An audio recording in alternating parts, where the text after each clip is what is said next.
I'm with Vote Squamish Election 2011, and we are interviewing Auli Parvinian for mayor.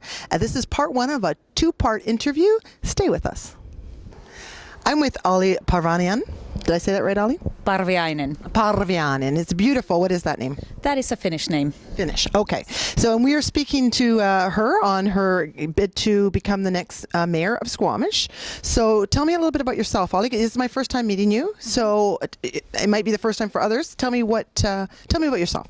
Well, I was born and raised in Finland. I came here when I was 19. I came to the Vancouver area as a nanny originally, actually, just to take a year off before I went to university. Decided to start at SFU right away, and doing that alongside of being a nanny, found out I could become a landed immigrant if I did that a couple of years. So it's all started from there, and I finished my degree at SFU, Poli-Sci, Fine Arts, Communications, and that's because I wasn't really sure what I wanted to do. I just knew it was something to do with more engagement of people, what we do as a community, those kinds of things were issues to me. Very interested in women's issues, social issues at that time, obviously being a university student. And from that point on, I started going to Whistler quite a bit. And so I lived in Sea to Sky Corridor pretty much most of the time. I've been here for 26 years, so probably a good 20 years in here. And so the 26 years in the Vancouver, 26 years in Whistler? I was in Whistler probably 12, maybe 13, 14 years in total, and a little bit in Vancouver, and now 2 years in Squamish. Okay. So you're a recent resident to Squamish, which is why I haven't run into you. And, okay, so tell me a bit about your background, your qualifications from the 26 years, from being a nanny. What have you done to qualify you for being mayor? Well, obviously I am university educated, and I have also taken a pretty keen interest in design issues right from the start. I went from working with the community service program here, actually in Sea to Sky Corridor. So for 3 years I was managing community work service program for people who were either part of diversion agreements or court ordered in Squamish, Whistler, and Pemberton. So most of the work I did actually was in Squamish. I was also a youth drug and alcohol counselor for quite some time in Squamish. Might have been, I think it was a 6-month contract that got extended to 8 months. And then they ran out of funding. And this was in the very early 90s.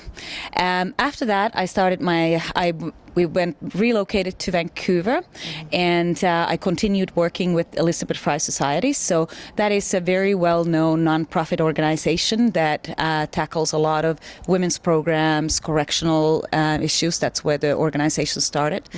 I decided to make a career move. It wasn't something that I wanted to spend a lifetime at. So I worked with the Yellow Pages organization for 3 years, advancing from a sales representative to sales manager, training manager over 3 years.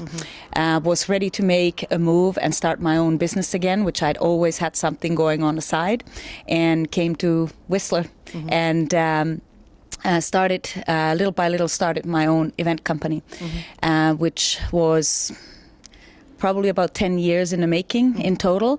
We were very well known Canada-wide, got nominated for many awards for most outstanding corporate events.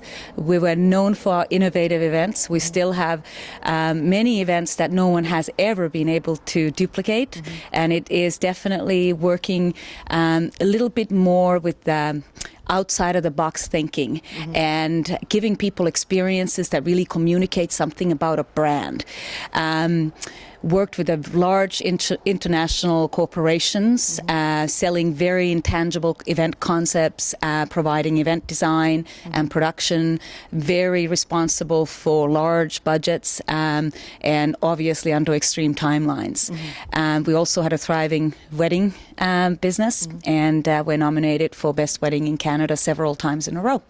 Yes. Excellent. So now, being the mayor of a district of Squamish would be managing large groups of people, 150 employees, and a large budget. And you said you worked with a large budget, but the District of Squamish has, I think, $30 million a year.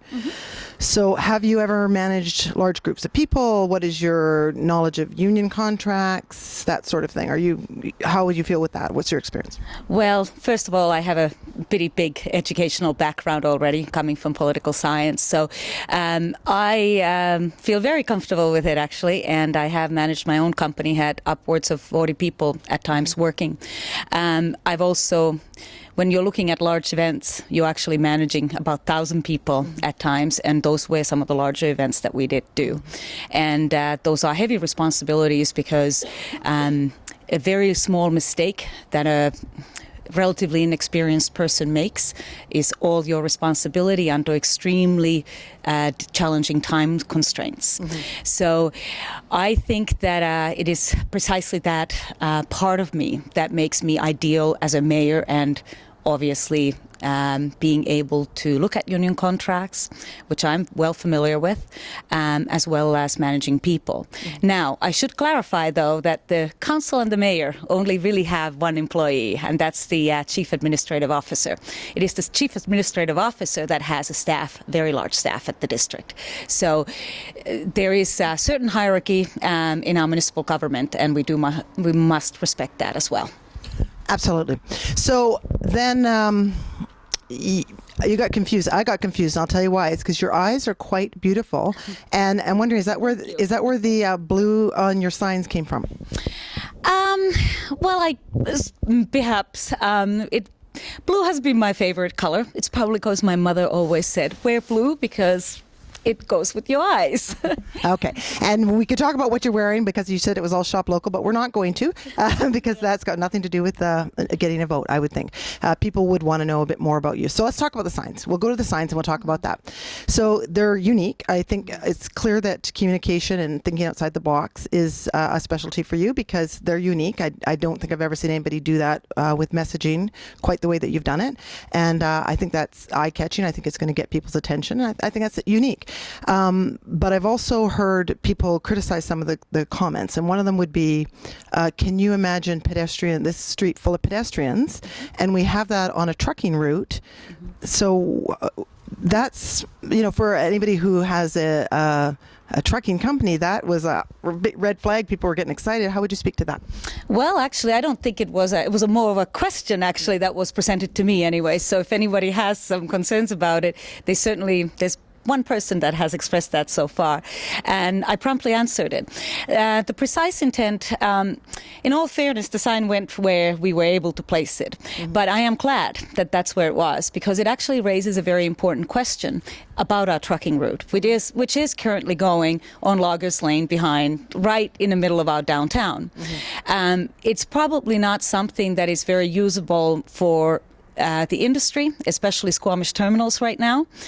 So that is an issue that has been looked at the district many, many times. There has been a number of alternatives, and that is definitely something I think we need to look at very seriously, because currently that is not working for either downtown or downtown improvements, because we need to get the heavy traffic out of there.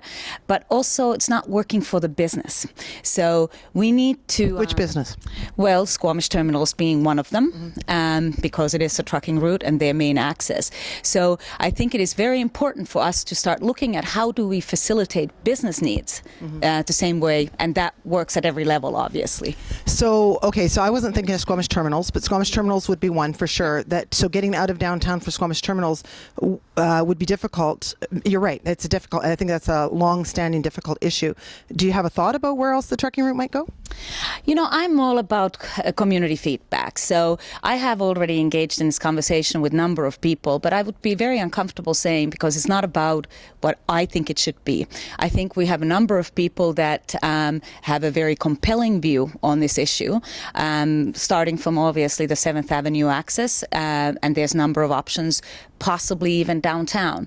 And there's a number of studies that have been done on it. I think so far we have been unable to facilitate it. So my first step would be to engage that conversation with the stakeholders, and that is community as well as the businesses. So all of the stakeholders and see what would be a palatable solution. Okay, fair enough. So then another sign is, can you imagine a bus stopping here every 15 minutes? And I think transit is a big issue here. When we've been doing the streeters, people say, we need better bus system. Absolutely. I think that's a hot button for a lot of people. But I also have heard people say, can you imagine the cost of a bus every 15 minutes? Have you any thoughts of how we could improve bus transit that's affordable? First of all, obviously all of the signs are meant to do just what we're doing right now. Provoke thought and have people think about it. So yes, we have some pretty serious issues with our transit right now. Most of our residents are commuting to work, both in Whistler and Vancouver, and we don't have any means of public transit at the moment. We also have a very poor public transit inside Squamish, much commented on, obviously. Yes, and there's cost issues with our transit as well. I think one of the things that we need to start seriously considering is transit infrastructure cost, and how are we going to facilitate infrastructure, same way as we have water and sewer and all of the other infrastructure costs. So I think it has to be a part of a much bigger plan. I think we also need to take some leadership as a district and not rely on just BC Transit to do the work for us. They have their own particular agenda and also own goals that need to happen. So we need to start looking at the expertise that we already have in our community and see what the feasible solutions are. Unfortunately, there is not a very I haven't been able to find, and nor has anyone else, on how to build a transit system for small community like ours that is so far spread. So we are going to incur some costs, which we are currently also doing. So this would be something, again, that we need to discuss and come together as a community and decide what our priority is, keeping in mind that good transit system attracts employers as well. Absolutely. And I mean, I definitely feel that that's something that people are interested in. And I think, thank you for clarifying that the signs are more of a question and a discussion point as instead of an answer, because I think, it's difficult to come up with all the answers until we're in there and we figure out all the issues and the problems, etc. So we have 3 candidates for mayor, and people are going to get to choose one. Why would they choose you over one of your competitors? What would make you different, the better choice than the other 2? I think I just represent the future of Squamish. I'm not mired in the politics of the past, and I think we've had some polarization in our community, which I don't feel that actually is reflected by the residents. I think it's important for us to understand our historical context, appreciate the rich history that we come from and the resource base that we come from. It is a significant part of our community still, represents a lot of employers, but it is not enough. Clearly, we all know that. Economy is probably our biggest issue right now. So as a mayor, for me, I come from a background of business. I'm used to selling very intangible concepts. Our town has not a great reputation among the investment community. That has been much discussed in our community as well. So I think what the investment community needs to see is a really proactive approach by a mayor, a dynamic approach by a mayor to really introduce some due and equitable processes, injecting a lot of accountability into our system, avoiding appearance of conflict, which I think, because I'm unencumbered by any past history here, I'm able to do that. In saying that, again, I have an appreciation for the history, and I have spoken extensively with many, many people here, ranging from any age range and time period that they lived here. So I think, again, I present the option for people that is able to push us forward, unite us as a community, and have everyone working towards the same goal, and not get so marred with what has transpired in the past, because frankly, this is where we're at right now. We have a community that's challenged for its economy. We don't have proper economic development strategy in place. We're not inclusive as a community right now. We're soliciting feedback from people, but it is often summarily discarded. Thank you for joining us for part 1 of Auli for Mayor.